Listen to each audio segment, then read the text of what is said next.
الله. الحمد لله رب العالمين والصلاة والسلام على سيد الأنبياء والمرسلين وعلى آله وأصحابه ومن تبعهم ودعا بدعوتهم إلى يوم الدين. أما بعد، أعوذ بالله من الشيطان الرجيم. بسم الله الرحمن الرحيم. ولا تهنوا ولا تحزنوا وأنتم الأعلون إن كنتم مؤمنين. صدق الله العظيم. বাংলাদেশ খেলাফত মজলিস ফরিদপুর জেলা শাখা কর্তৃক আয়োজিত আজকের এই গণসমাবেশে উপস্থিত সংগ্রামী সভাপতি, উপস্থিত শুধু ফরিদপুর নয়, দক্ষিণবঙ্গ এবং গোটা বাংলাদেশের শীর্ষস্থানীয় উলামায়ে কেরাম, শাইখুল হাদিস হযরত মাওলানা আকরাম আলী, শাইখুল হাদিস হযরত মাওলানা হেলাল উদ্দিন, হযরত মাওলানা আবুল হোসেন সহ অন্যান্য উলামায়ে কেরাম, বাংলাদেশ খেলাফত মজলিস ও সহযোগী সংগঠন সমূহের জেলা পর্যায়ের নেতৃবৃন্দ, বাংলাদেশ খেলাফত মজলিসের কেন্দ্রীয় যুগ্ম মহাসচিব মাওলানা জালাল উদ্দিন সহ অন্যান্য কেন্দ্রীয় নেতৃবৃন্দ, বাংলাদেশ খেলাফত মজলিসের বিভিন্ন থানা ও ইউনিয়ন পর্যায় থেকে সমবেত আমার প্রাণপ্রিয় কর্মী বাহেরা, সর্বস্তরের তৌহিদি জনতা, ফরিদপুরের সর্বস্তরের জনগণ, আমি সর্বপ্রথম আজকের এই মঞ্চে দাঁড়িয়ে আল্লাহ পাক রব্বুল আলামিনের শুকরিয়া আদায় করছি, যেই মহান রব্বুল আলামিন বাংলাদেশের মানুষের বুকের উপর থেকে জগদ্দল পাথরের মতো চেপে বসা স্বৈরাচারী নব্য ফেরাউনি গোষ্ঠী, জালিম স্বৈরাচারী শেখ হাসিনা সরকারকে উৎখাত করে দিয়ে এদেশের মানুষকে নির্বিঘ্নে নিঃশ্বাস গ্রহণ করার সুযোগ করে দিয়েছেন। আল্লাহুম্মা লাকাল হামদু ওয়া লাকাশ শুকর। সেই সঙ্গে আজকে আমি অত্যন্ত হৃদয় এবং মনের গহীন থেকে ব্যথাতুর হৃদয় নিয়ে অত্যন্ত দুঃখ এবং ক্ষোভ প্রকাশ করছি গতকালকের বাংলাদেশে ঘটে যাওয়া ইতিহাসের নির্মম ও বর্বরতার যে প্রতীক সংগঠিত হয়েছে বাংলাদেশের চট্টগ্রাম জেলায় একজন আইনজীবীকে সরকারি জেলা সহকারী প্রসিকিউটর জনাব সাইফুল ইসলাম আলিফ রাহিমাহুল্লাহ এমন একজন তাজা প্রাণকে সাম্প্রদায়িক উগ্র হিন্দুত্ববাদী সংগঠন ইসকনের জঙ্গিবাদীরা নির্মমভাবে কুপিয়ে জবাই করে প্রকাশ্য দিবালোকে যেভাবে হত্যা করেছে, এই বর্বর হত্যাযজ্ঞের নিন্দা জানাই এবং এই জাতীয় হত্যাকাণ্ড এবং সাম্প্রদায়িক দাঙ্গা সৃষ্টির উস্কানিমূলক সকল তৎপরতার বিরুদ্ধে দেশবাসীকে সজাগ থাকার উদাত্ত আহ্বান জানাই। সংগ্রামী সাথী ও বন্ধুগণ, আজ এ কথা বলতে কোনো দ্বিধা নেই, বিগত জুলাই এবং আগস্ট মাসে বাংলাদেশে যে বিপ্লব সংগঠিত হয়েছে, এই বিপ্লব এবং এই অভ্যুত্থান এদেশের মানুষের বহু ত্যাগ, কোরবানি আর নজরানার মাধ্যমে অর্জিত হয়েছে। এখানে বহু অংশীজন রয়েছে বিপ্লবের। জালিম স্বৈরাচারী শেখ হাসিনার 15 বছরের জুলুম এবং অত্যাচারের স্টিম রোলারে নিষ্পেষিত হয়েছে বাংলাদেশের মানুষ, অত্যাচারে নিষ্পৃষ্ট হয়েছে বাংলাদেশ এবং বাংলাদেশের রাষ্ট্রীয় সকল স্থাপনা, সকল প্রতিষ্ঠান, এমনকি গোটা বাংলাদেশের সকল অস্তিত্ব, বাংলাদেশের বিশ্ব দরবারে সমুজ্জ্বল যে ভাবমূর্তি, সব কিছুকে ম্লান করে দিয়ে বাংলাদেশকে ধ্বংসের দ্বার প্রান্তে দাঁড় করিয়ে দিয়েছিল। এই দীর্ঘ অত্যাচার, অবিচার এবং হত্যাযজ্ঞে অনেকেই ক্ষতিগ্রস্ত হয়েছে, তবে সবচেয়ে বেশি যে শ্রেণী শেখ হাসিনা এবং তার ফ্যাসিবাদের আক্রমণের শিকার হয়েছে, শ্রেণী হিসেবে তারা সবচেয়ে বেশি হলো ইসলামী জনতা এদেশের আলেম সমাজ। আমি সেই সকল বীর শহীদদের সকলকেই আমি শ্রদ্ধা করে স্মরণ করি, যারা বিগত স্বৈরাচারী শেখ হাসিনার 15 বছরে নানাভাবে রাষ্ট্রযন্ত্র কর্তৃক নিপীড়িত হয়েছে, নির্যাতিত হয়েছে, গুম খুনের শিকার হয়েছে, হত্যাকাণ্ডের শিকার হয়ে এক সাগর রক্ত পাড়ি দিয়ে যাদের রক্তের উপর দাঁড়িয়ে বাংলাদেশ আজ নতুনভাবে মাথা উঁচু করে দাঁড়াবার সাহস দেখাচ্ছে। সংগ্রামী সাথী ও বন্ধুগণ, 2013 সালের 5ই মে ঢাকার শাপলা চত্বরে হেফাজতে ইসলাম বাংলাদেশ আহুত আল্লাহর নবীর ইজ্জত সংরক্ষণের ঈমানি দাবিতে সমবেত তৌহিদি জনতা রাতের অন্ধকারে ঘুমন্ত অবস্থায়, কেউ তাহাজ্জুদরত অবস্থায়, সম্পূর্ণ নিরস্ত্র অবস্থায় তাদেরকে বিনা কারণে উস্কানিমূলক ভাবে লক্ষ লক্ষ রাউন্ড গুলি নিক্ষেপ করে ঢাকার রাজপথ মতিঝিলকে, শাপলা চত্বরকে রক্তে ভাসিয়ে দিয়ে হেফাজতে ইসলামের আলেম ওলামাদেরকে, এদেশের ইসলাম প্রিয় ইসলামী আন্দোলনের কর্মীদেরকে যেভাবে হত্যা করা হয়েছে, ইতিহাসে তার নজির বিরল। যদি 2013 সালে এদেশের সকল শ্রেণী এবং পেশার মানুষ ঐক্যবদ্ধ হয়ে হেফাজতে ইসলামের আলেম সমাজের পাশে দাঁড়াতো, তাহলে বাংলার ক্ষমতার মসনদে শেখ হাসিনার মতো দানব তৈরি হতো না।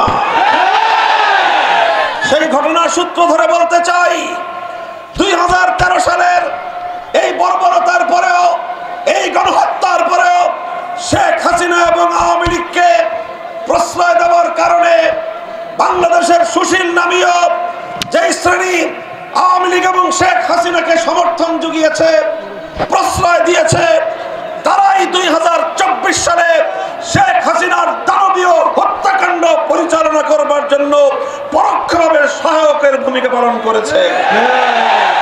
সেই সূত্রে আজ আমি বলতে চাই, বিগত এপ্রিল মাসের 18 তারিখ এই ফরিদপুরের মধুখালীতে আশরাফুল ইসলাম খান এবং আসাদুল ইসলাম খান নামে আমার 2 মুসলিম যুবককে যেভাবে সাম্প্রদায়িক উগ্র হিন্দুত্ববাদী গোষ্ঠী সম্পূর্ণ সুপরিকল্পিতভাবে হত্যা করেছে, যদি তখন এই হত্যাকাণ্ডের বিরুদ্ধে যথাযথ বিহিত করা হতো, যদি তার বিরুদ্ধে যথাযথ ব্যবস্থা গ্রহণ করা হতো, তাহলে গতকালকের চট্টগ্রামের এই মর্মান্তিক আইনজীবী হত্যার ঘটনা ঘটত না।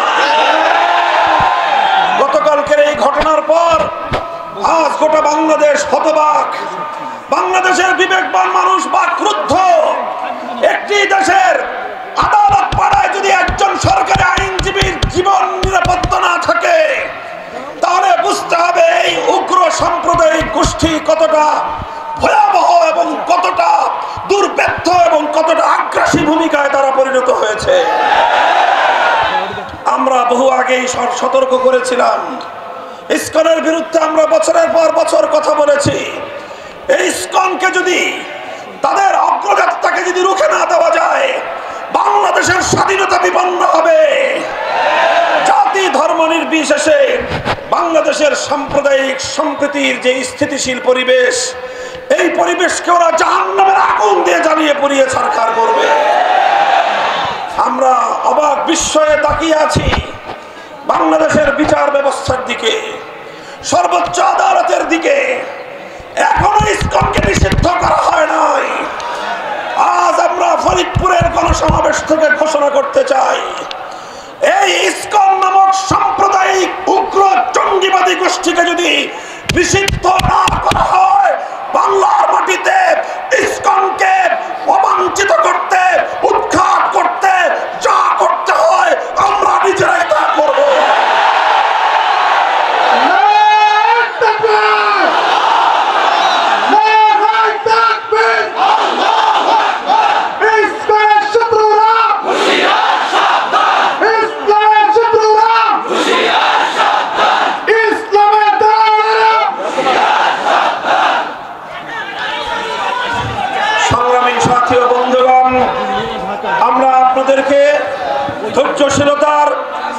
সহনশীলতার আহ্বান জানাই। আমরা দেশবাসী দেশে আহ্বান জানাতেই থাকব। আমরা স্পষ্টভাবে লক্ষ্য করছি বিগত 15 বছর যাবৎ সকল ধরনের কূটনৈতিক শিষ্টাচারকে উপেক্ষা করে, এমনকি ন্যূনতম প্রতিবেশী সুলভ যে সাধারণ সভ্যতা, সাধারণ যে শালীনতা, সেই সভ্যতাকে লঙ্ঘন করে পার্শ্ববর্তী দেশ হিসেবে বাংলাদেশের ভারত রাষ্ট্র বাংলাদেশের আভ্যন্তরীণ বিষয়ে নগ্নভাবে হস্তক্ষেপ করে চলেছে। 15 বছর পর্যন্ত বাংলাদেশের প্রতিটি জাতীয় নির্বাচনকে ভারতের প্রচ্ছন্ন মদদে শেখ হাসিনা জনগণের ভোটাধিকারকে খরণ করে নিয়েছে, ভোট ব্যবস্থাকে বাতিল করে দিয়েছে। সর্বোচ্চ আদালত বিচার ব্যবস্থায় তার নিজের দলীয় লোকদেরকে নিয়োগ করে সর্বোচ্চ বিচারকের আসনকে পর্যন্ত কলঙ্কিত করেছে। প্রধান বিচারপতির চেয়ারে বসে শেখ হাসিনার লেসপেন্সাররা তারা দলীয় নেতা কর্মীর মতো বক্তব্য দিত। শেখ হাসিনার ইশারা ছাড়া বাংলাদেশের প্রধান বিচারপতি পর্যন্ত কোনো রায় দিত না, বিচার ব্যবস্থাকে ধ্বংস করে সেরেছিল।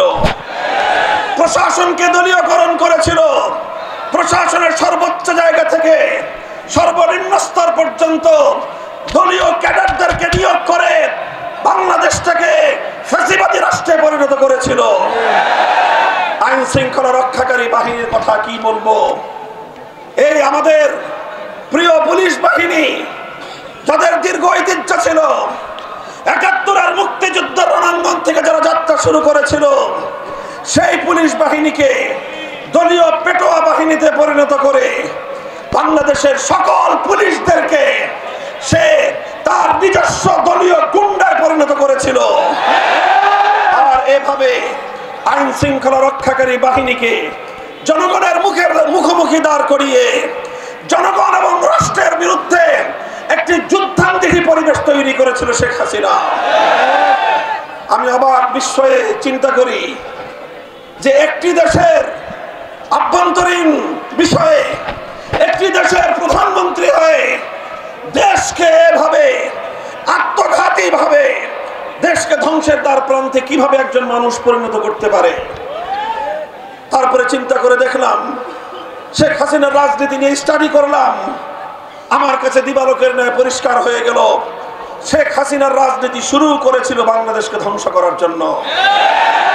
1975 সালে তার বাবা শেখ মুজিবুর রহমান সাহেব জাতির সঙ্গে 1970-এর জাতীয় নির্বাচনে যে ওয়াদা করেছিলেন, সেই ওয়াদা ভঙ্গ করে জনগণের গণতান্ত্রিক অধিকার হরণ করেছিলেন। কোরআন সুন্নাহ বিরোধী আইন তৈরি না করবার অঙ্গীকার করে তিনি ধর্মনিরপেক্ষতাবাদ নামক কুফরি সংবিধান চাপিয়ে দিয়ে ওয়াদা খেলাফি করেছিলেন, জাতির সঙ্গে গাদ্দারি করেছিলেন। 72 থেকে 75 সাল পর্যন্ত 30,000 মায়ের কোল খালি করেছেন, বাংলার 30,000 দামাল সন্তানকে হত্যা করেছিলেন। 1971-এর স্বাধীনতার পর সর্বপ্রথম ক্রস ফায়ারের নামে সিরাজ শিকদারকে হত্যা করে শেখ মুজিবুর রহমান সাহেব বাংলাদেশে খুন এবং গুমের রাজনীতির সূচনা করেছিলেন। আর এই সব কিছুর প্রায়শ্চিত্ত করতে হয়েছিল তাকে 75 সালের 15ই আগস্ট। কিন্তু আমরা দেখলাম 1975-এর 15ই আগস্টের এই হত্যাকাণ্ডের পর শেখ হাসিনা ঘোষণা করেছিলেন আন্তর্জাতিক গণমাধ্যমে, যেই জাতি যেই দেশ তার বাবা এবং তার পরিবারকে হত্যা করেছে, তিনি সেই দেশের কাছ থেকে, সেই জাতির কাছ থেকে প্রতিশোধ গ্রহণ করবেন। সেই শুরু হলো শেখ হাসিনার প্রতিশোধের রাজনীতি।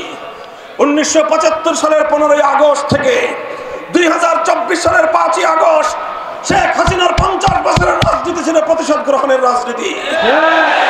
সে প্রতিশোধ দিয়েছে বাংলাদেশের কাছ থেকে, সে প্রতিশোধ দিয়েছে বাংলার জনগণের কাছ থেকে, সে প্রতিশোধ গ্রহণ করেছে বাংলাদেশের মানচিত্রের কাছ থেকে।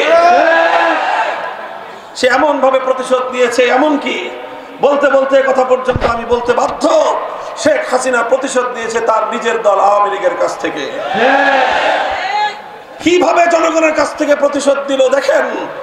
ছোট্ট একটা তথ্য, আজকে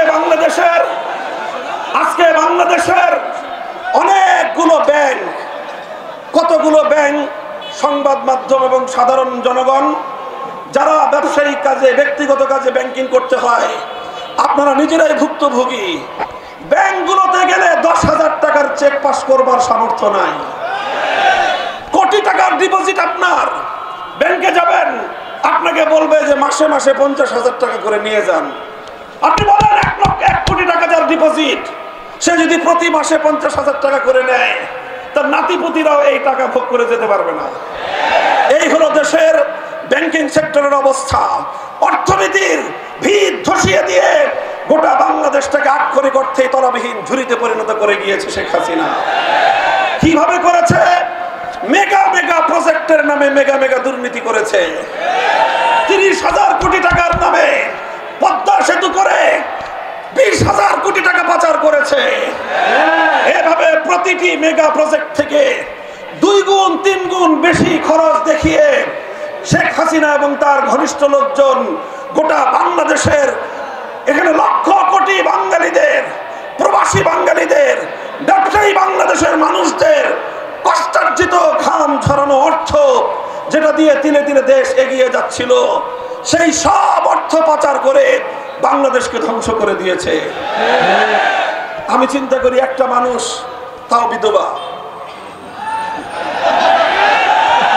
একজন বিধবা নারী, একটা ছেলে আর একটা মেয়ে আছে। এই ছেলে মেয়েকে আগে থেকে দেশের বাইরে সেটেল করেছে। আর একটা বোন ছিল। এই মহিলা প্রায় 80 বছরের কাছাকাছি, তার এত হাজার হাজার কোটি টাকা দুর্নীতি করবার এবং পাচার করবার প্রয়োজনটা কি ছিল?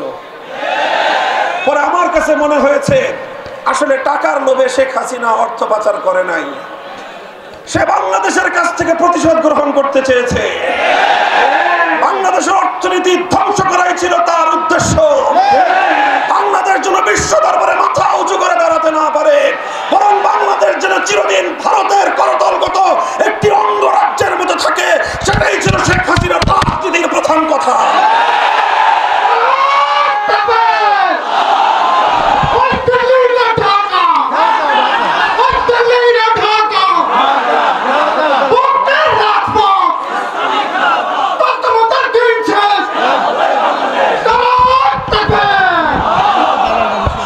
সাথী ও বন্ধুগণ, এভাবে 15টা বছর পর্যন্ত শেখ হাসিনা বাংলাদেশের জনগণের প্রতিনিধিত্ব করে নাই। আমার কাছে তো এই কথা স্পষ্ট যে শেখ হাসিনা বাংলাদেশের প্রধানমন্ত্রী হওয়ার চেয়েও তার কাছে তিলকওয়ালী মুখ্যমন্ত্রী হওয়াটাই ছিল অগ্রগণ্য। এভাবে বাংলাদেশের মানুষের ভোটাধিকার, বাংলাদেশের আইন শৃঙ্খলা রক্ষাকারী বাহিনী, বাংলাদেশের প্রশাসন, বাংলাদেশের অর্থ ব্যবস্থা সব কিছু ভেঙে গুড়িয়ে দিয়ে বাংলাদেশের চির উন্নত শিরকে ধুলায় মিশিয়ে দেওয়াই ছিল তার এবং তার প্রভুদের রাজনীতির মূল কথা। আজ শেখ হাসিনা এবং তার ফ্যাসিবাদী সরকারের পতনের পর যখন বাংলাদেশ আবার ঐক্যবদ্ধ হয়ে ঘুরে দাঁড়াবার প্রয়াস শুরু করেছে, বাংলাদেশের অর্থনীতি যখন আবার তিল তিল করে দানা বাঁধতে শুরু করেছে, বাংলাদেশ যখন আবার ঐক্যবদ্ধভাবে সামনের দিকে অগ্রসর হওয়ার জন্য একটি ট্র্যাকে ওঠার চেষ্টা করছে, বারবার সেই পতিত ফ্যাসিবাদী স্বৈরাচারী সরকার এবং তার অভিভাবকরা, তার প্রভুরা দেশের সীমান্তের বাইরে থেকে আমার বাংলাদেশের অভ্যন্তরে অস্থিতিশীলতা সৃষ্টি করে, দেশের মধ্যে গোলযোগ সৃষ্টি করে আবার তারা ক্ষমতার মসনদে ফিরে আসবার দিবাস্বপ্ন দেখছে। আমরা বলতে চাই পরিষ্কার, আজকে ভারতকে লক্ষ্য করে নাম নিয়েই আমাদেরকে কথা বলতে হয়। বিগত 6 মাসে অনেক চেষ্টা করেছো, বানের পানি ছেড়ে দিয়ে বাংলার মানুষকে তুমি পানিতে ডুবিয়ে মারার চেষ্টা করেছো। বাংলাদেশের মানুষ বন্যার পানিতে দাঁড়িয়ে তারা হাতে হাত রেখে আরো ঐক্যবদ্ধ হয়েছে। এবার তুমি ইসকনকে লেলিয়ে দিয়ে বাংলাদেশের অভ্যন্তরে হিন্দু মুসলিম দাঙ্গা বাঁধাতে চাও। আমরা পরিষ্কার ভাষায় বলি, সংখ্যালঘু হিন্দু ধর্মাবলম্বী যারা সম্প্রীতিতে বিশ্বাসী, আপনারা নিজ নিজ জায়গায় শান্তিপ্রিয় ভাবে থাকুন। আপনারা যে কোনো নিরাপত্তাহীনতা বোধ করবেন, বাংলাদেশের রাষ্ট্র, আইন শৃঙ্খলা রক্ষাকারী বাহিনী, প্রশাসন আপনাদেরকে নিরাপত্তা দিবে। যদি সেক্ষেত্রে নিরাপত্তা ব্যবস্থার কোনো অপ্রতুলতা আপনারা যদি অনুভব করেন, পার্শ্ববর্তী ওলামায়ে কেরাম, মসজিদের ইমাম সাহেবান, মাদ্রাসার ও হুজুররা, হেফাজতে ইসলাম বাংলাদেশ, বাংলাদেশ খেলাফত মজলিস সহ ইসলামী জনতার কাছে আপনারা শুধুমাত্র একটু সংবাদ দিবেন, দেখবেন এদেশের সম্প্রীতি রক্ষা করবার জন্য, জনগণের জান মাল ইজ্জত আবরুর নিরাপত্তা নিশ্চিত করার জন্য যে কোনো ত্যাগ স্বীকার করতে আমরা প্রস্তুত থাকবো।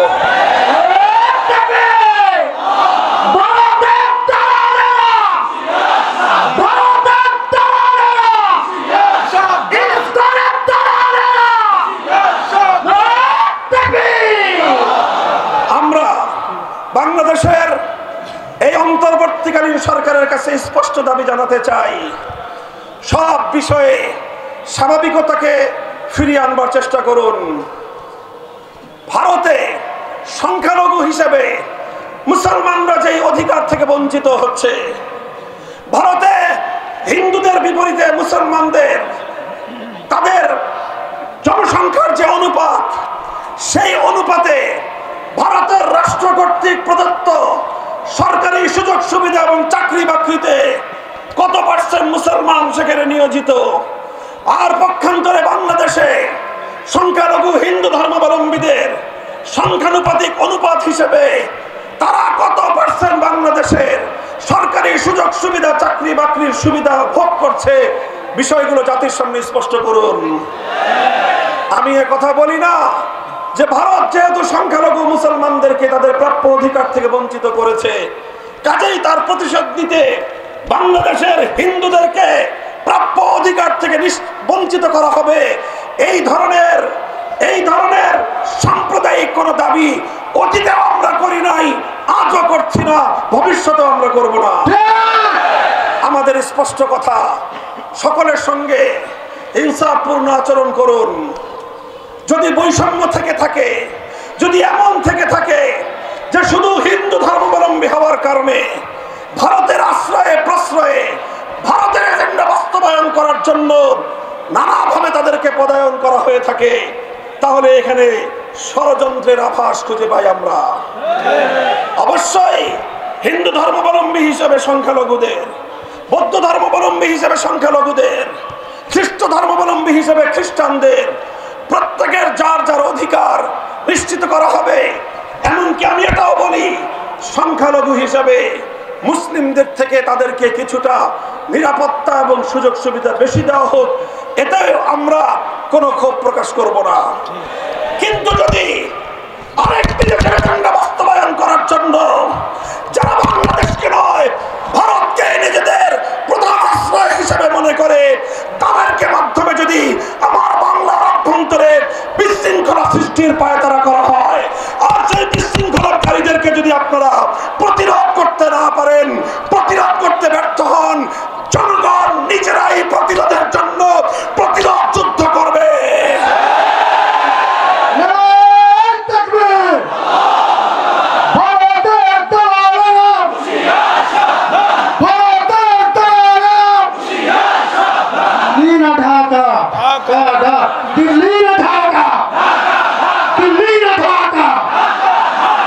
সংগ্রামী সাথী ও বন্ধুগণ, আজ লাখো কণ্ঠে চট্টগ্রাম থেকে যে আওয়াজ উঠেছে, টেকনাফ থেকে তেতুলিয়ায়, গোটা বাংলাদেশ আজ অভিন্ন সুরে কথা বলছে, আর কোন সাইফুল ইসলাম আলিফ ভাইয়ের মতো শহীদী মৃত্যু আমরা দেখতে চাই না, আর কোন অযথা রক্তপাত বাংলার মাটিতে আমরা দেখতে চাই না।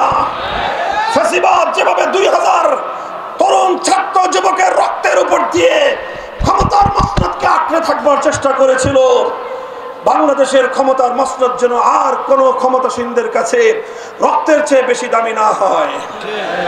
আমরা ভবিষ্যৎ সকল রাষ্ট্রীয় কর্মধারদেরকে স্পষ্ট বার্তা দিয়ে দিতে চাই, জনগণের জানমাল ইজ্জত আবরু তাদের জীবনের নিরাপত্তাকে সবার চেয়ে অগ্রগণ্য মনে করতে হবে। জনগণের রক্তের উপর দিয়ে ক্ষমতার মসনদে থাকবার কেউ চেষ্টা করবেন না। জনগণ যতদিন চায় ততদিন থাকবেন। জনগণের নাক, তাদের পালস এবং তাদের অভিপ্রায় বুঝবার চেষ্টা করবেন। অন্তর্বর্তীকালীন সরকারকে বলবো, একেবারে আনলিমিটেড সময়ের জন্য ক্ষমতা আপনাদেরকে দেওয়া হয় নাই। একটা নির্ধারিত সময়ের জন্য আপনাদেরকে ক্ষমতার মস্তদে বসানো হয়েছে। সুনির্দিষ্ট একটা এজেন্ডা রয়েছে, সুনির্দিষ্ট দায়িত্ব রয়েছে। আপনারা প্রয়োজনীয় সংস্কার সারবেন।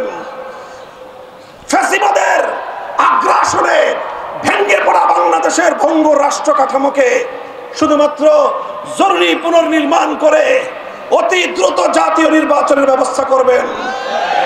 লেভেল প্লেইং ফিল্ড তৈরি করে জনগণের প্রতিনিধিদের হাতে ক্ষমতা হস্তান্তর করার রাস্তায় আপনারা চলা শুরু করুন। নির্বাচন কমিশন সংস্কার করা হয়েছে, পুনর্গঠন করা হয়েছে, ধন্যবাদ জানাই। নির্বাচন কমিশনের প্রতি আমাদের উদাত্ত আহ্বান থাকবে, সকল দল এবং মতের প্রতি বৈষম্যহীন আচরণ করতে হবে। ইসলামী জনতা বিগত 50 বছর ধরে বাংলাদেশের রাজনীতিতে বঞ্চনার শিকার হয়েছে। ঢাকা বিশ্ববিদ্যালয় সহ প্রতিটি পাবলিক বিশ্ববিদ্যালয়ে ইসলামী সংগঠনগুলোকে অঘোষিতভাবে নিষিদ্ধ করে রাখা হয়েছিল। প্রতিটি পাবলিক বিশ্ববিদ্যালয়, প্রতিটি প্রাইভেট বিশ্ববিদ্যালয় সহ সকল শিক্ষাঙ্গনে ইসলামী সংগঠনগুলোর রাজনীতি করবার সুযোগ অবারিত করতে হবে। এদেশের ইসলামী সংগঠনগুলোই সাম্প্রদায়িক সম্প্রীতি রক্ষার ক্ষেত্রে অগ্রণী ভূমিকা পালন করে। বাংলাদেশ খেলাফত ছাত্র মজলিস আজ বাংলার প্রতিটি প্রান্তে প্রান্তে, স্কুল, কলেজ, মাদ্রাসা, ইউনিভার্সিটি সব জায়গায় তারা কাজ করছে। এদেশের তরুণ ছাত্র জনতাকে আমি উদাত্ত আহ্বান জানাই, আসো আমরা হাতে হাত রাখি। যেভাবে 5ই আগস্টের বিপ্লবের জন্য শহীদ আবু সাঈদরা বুলেটের মুখে বুক চিতিয়ে দাঁড়িয়েছিল, এটাই হলো বাংলাদেশ। শহীদ আবু সাঈদ বাংলাদেশের অপর নাম। এভাবে যদি আমার ছাত্র জনতা আগামী দিনেও শুধুমাত্র একটি দলকে নয়, একটি স্বৈরাচারকে শুধু নয়, গোটা স্বৈরতন্ত্রের শেকড়কে উপড়ে ফেলবার জন্য বদ্ধপরিকর হয়, সোনার বাংলাদেশ গড়ে ওঠা সম্ভব হবে। আমরা স্পষ্ট ভাষায় বলতে চাই, বৈষম্যহীন এই সমাজ বাংলাদেশে খেলাফত কায়েমের এই গণ আন্দোলনকে দুর্বার গতিতে এগিয়ে নিয়ে যাওয়ার জন্য আমরা ঐক্যবদ্ধভাবে কাজ করবো ইনশাআল্লাহ।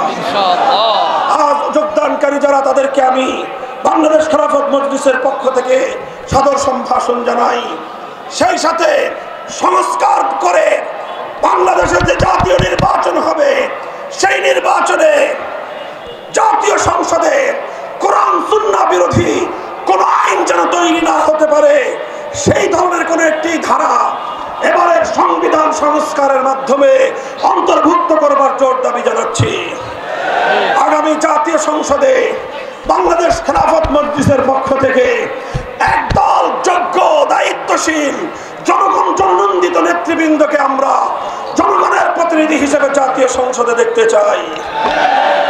এজন্য আমি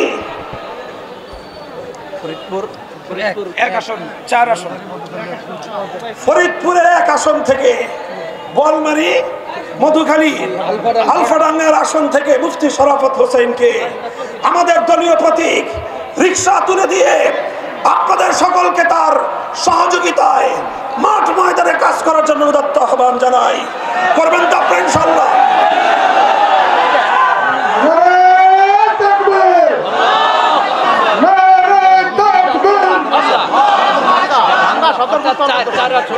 ফরিদপুর 4 ভাঙ্গা চরভদ্রেশ্বর সদরপুর আসন থেকে মিজানুর রহমান মোল্লা সাহেবকে রিকশা প্রতীক হাতে তুলে দিয়ে ইনশাআল্লাহ আপনাদের সকলের কাছে তার প্রতি সহযোগিতার হাত মাঠে ময়দানে কাজ করা উদাত্ত আহ্বান জানাই। আপনারা থাকবেন তো ইনশাআল্লাহ? ইনশাআল্লাহ ইসলামী বিপ্লবের যে গণজোয়ার সৃষ্টি হয়েছে, এদেশের সকল ইসলামপন্থীরা আমরা হাতে হাত রেখে আগামীর বাংলাদেশ একটি সাম্রাজ্যবাদ বিরোধী বাংলাদেশ হিসেবে গড়ে তুলব। কোন বিদেশি আধিপত্যবাদী শক্তির আধিপত্য বাংলাদেশে চলবে না। আগামীর বাংলাদেশ হবে ইসলামের বাংলাদেশ, আগামীর বাংলাদেশ হবে খেলাফতের বাংলাদেশ।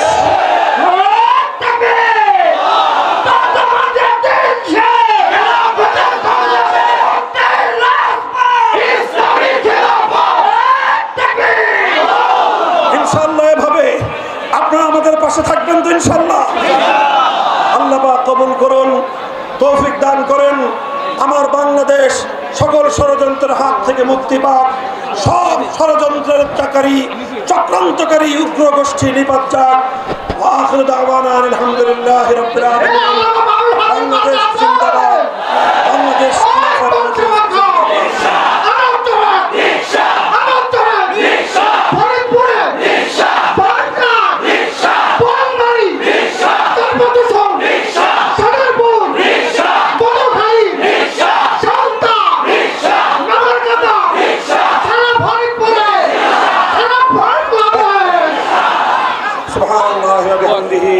سبحانك اللهم وبحمدك أشهد أن لا إله إلا أنت أستغفرك وأتوب إليك. ربنا تقبل منا إنك أنت السميع العليم وتب علينا يا مولانا إنك أنت التواب الرحيم. سبحان ربك رب العزة عما يصفون وسلام على المرسلين الحمد لله رب العالمين.